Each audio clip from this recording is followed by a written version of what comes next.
কারণ আমি একটা খবর পাইছি সিরিয়াসলি যে 2-3 দিনের ভিতরে একটা গ্রুপ ঘুরতেছে আমার মারবার লাগি।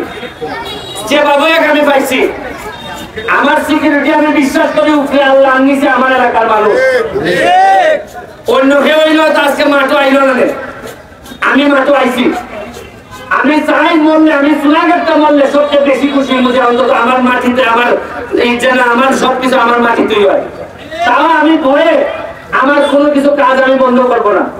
শুধু আপনাদেরকে বলবো আমি একটা এক্সট্রা সিকিউরিটি আপাতত যে কোনো কেউ আমি শরীরের কাছে এলাও করবো না।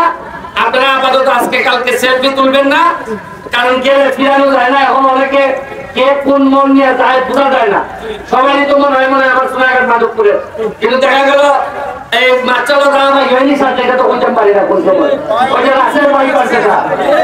আপনারা একটু আমাদের সেফটির লেখা চেষ্টা করবা, বাকিটা আমি উপরওয়ালার কাছে সাইডে দিছি। ওকে। আর আজকে প্রাইস মালের ভাই জাপানি মালের ভাই দিতে আসবেন। আর প্রাইস কি আর গরু বললেন কি দাম এটা দিব বল বললে তালি তালি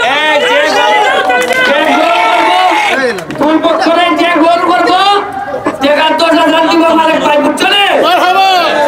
তোমরা যদি 5টা গোল করতে আরো 50,000 ভাই ভাই আবার বলছে আমরা করবো। জনগণকে চাই কি চাই না? আমার গুরু বলেন। আমি ধন্যবাদ জানিয়ে শেষ করছি এবং এই মাদক মুক্ত খেলাধুলাকে সবসময় এগিয়ে নিয়ে যাওয়ার জন্য সুন্দর পাশে আছি। থাকবো ইনশাআল্লাহ। ধন্যবাদ সবাইকে। আসসালামু আলাইকুম। জাকির ভাই দুই কথা বলবেন। আসসালামু আলাইকুম।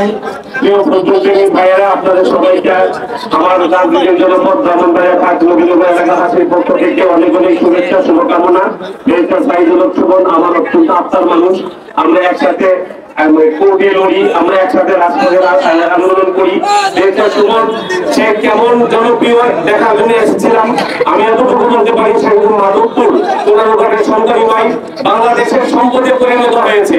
বাংলাদেশের মৃত ফুটবলকে জাগ্রত করার কিংবদন্তি ব্যারিস্টার সৈয়দ সাইদুল হক সুমনের জন্য অনেক অনেক শুভকামনা। সে দুবার আমার মাঠে নবীনগর গিয়েছিল খেলতে। তা আমি আজকে এখানে দর্শক হিসেবে এসেছি। তিনি আমাকে প্রধান অতিথি করেছেন।